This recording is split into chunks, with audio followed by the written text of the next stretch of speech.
Hello, welcome to the weekly economic snapshot. Today I'm joined by Austin Wilson Bradley from the Downtown Partnership. Austin, thanks for joining us. Thank you so much for having me. It's a pleasure. So for those who aren't familiar, tell us what the Downtown Partnership is. Yeah, absolutely. The Downtown Partnership is an umbrella organization that is the management organization for the Downtown Development Authority, the Business Improvement District, as well as our third organization called Downtown Ventures, which really focuses on arts and education for downtown. So we're the management organization for those entities, and really the overarching goal of all of them is to ensure the long-term prosperity and economic vitality of the downtown sector here. So, and you just released a report on the state of downtown. Could you tell us what some of the things you found in that report were? Yeah, absolutely. I'll just highlight a couple things from a couple different topics or sectors, if you will. The good news headlines are that downtown has essentially fully recovered from the pandemic in terms of total visitation. We saw visitation up by about 5% in 2023 over 2022 to about 12.5 million total visits. So that counts employees, so people who work downtown, residents, which is an ever-growing population here in the core, as well as our tourists and visitors as well. So with that, we really saw our 2023 numbers putting us at the top of the charts nationally when it comes to visitation recovery in the post-pandemic era. So we were really pleased to see that for sure. Specifically kind of in the return to work or office segment, we're sitting at about an 87% return to office rate, which again puts us in the top really of all cities nationwide in terms of the return to office rate, which is a great thing both for our employers, but also for our small businesses downtown that really rely on the lunch crowd from office visitors and people who are shopping and dining. So a couple quick highlights there. For sure, when it comes to visitation in office, if you want it, and later on we can talk a little bit about retail and the growing residential base as well. So Colorado Springs has done a lot better in its downtown recovery than many other cities. What's your explanation for why Colorado Springs has done so well?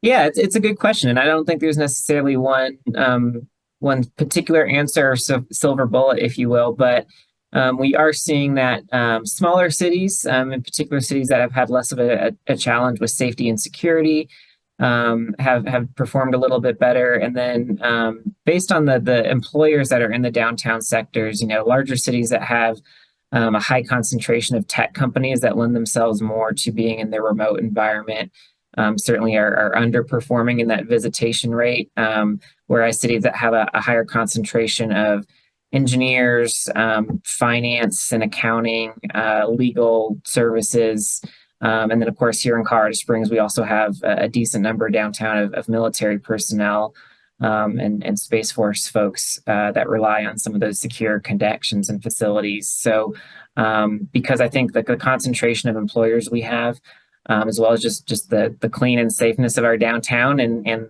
the culture that we have here in the Springs, all of those things have kind of combined to give us a much better return to office rate than many folks. And looking forward, I mean, with the shift to remote work, what do you see as the future of offices and office work in downtown? Yeah, I think that's certainly a hot topic in the commercial real estate sector right now. And I don't think anyone knows for sure what the long-term answer is going to be.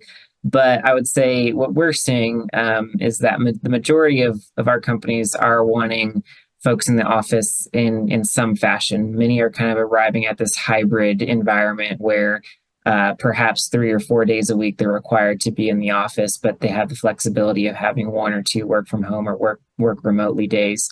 I think a lot of employers are settling on that as the way forward, just to both make sure that they retain and build their company culture, and employees are getting the social aspects of being in the office, but also in retaining a good workforce nowadays. I think having that flexibility of a hybrid option is what a lot of people are looking for these days. So companies who are wanting to retain top talent really have to offer some degree of flexibility. So I really think we're going to land at this hybrid environment that really sees that 3 to 4 day in office being the norm. Now, you can't go through downtown without noticing all the new residential construction.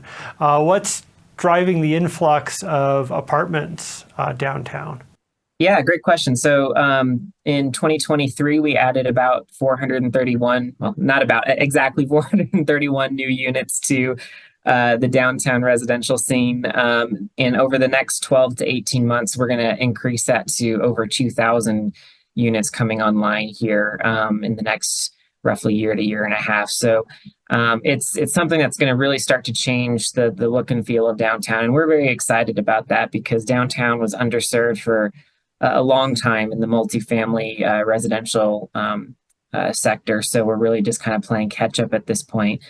Again, I think our small businesses, our restaurants, bars, retail shops are really looking forward to having so many more residents. But certainly being an opportunity zone was pretty key in catalyzing some of this development. And also our DDA, the Downtown Development Authority, one of the organizations that the partnership manages, has the ability to leverage tax increment financing to help close the gap on some of the developments. We know that just building in an urban environment comes with a lot higher costs than building out in a greenfield development where you can pave over what was just a empty field and have the more garden style apartments. So there is a higher cost for building downtown and those opportunity zone funds and leveraging TIF are ways that we can help close that gap for developers. But yeah, we're excited because we're going to actually have downtown be a residential neighborhood as opposed to just a place for going out for dinner or coming into the office. So we're really excited about that. Now, there was a lot of great information in your report. For people who want to find out more, where should they go? Yeah, absolutely. So just go to downtowncs.com. And when you land on our website there, you'll see a little button that says research and reports. So our 2024 State of Downtown report is fully available for download and viewing online at that location. Looking ahead, what do we have to look forward to in downtown Colorado Springs over the next several years? Yeah, we have some exciting projects that are in the pipeline. Some of them, of course, have made splashy headlines in the Gazette and other places. But some things that we're looking at. We saw 29 new businesses open here in the last year in 2023, which was great. So we're always adding to the restaurants, the bars, the retail options that we have downtown. We were very excited to see that Norwood has announced the first Class A office development since really the completion of the South Tower of Plaza the Rockies, which happened in 2001. So really the first Class A office product since I was in elementary school. So we're excited to have that, and I think that'll be great. And we're seeing some strong demand for that space already. So we're excited to see some of those changes that are coming here in the pipeline. All right, very exciting. Well, I know I and many other residents of Colorado Springs really appreciate living in a city with such a vibrant downtown, and appreciate all the work that you and your colleagues are doing to make that happen. Austin, thanks so much for joining us. Thank you for having me. It was a pleasure. And also just a thank you to UCCS. We love having the UCCS downtown campus here in the core, and it's been a great space. So shout out to them as well. Okay, yeah, no, I love using that space. Austin, thanks for joining us.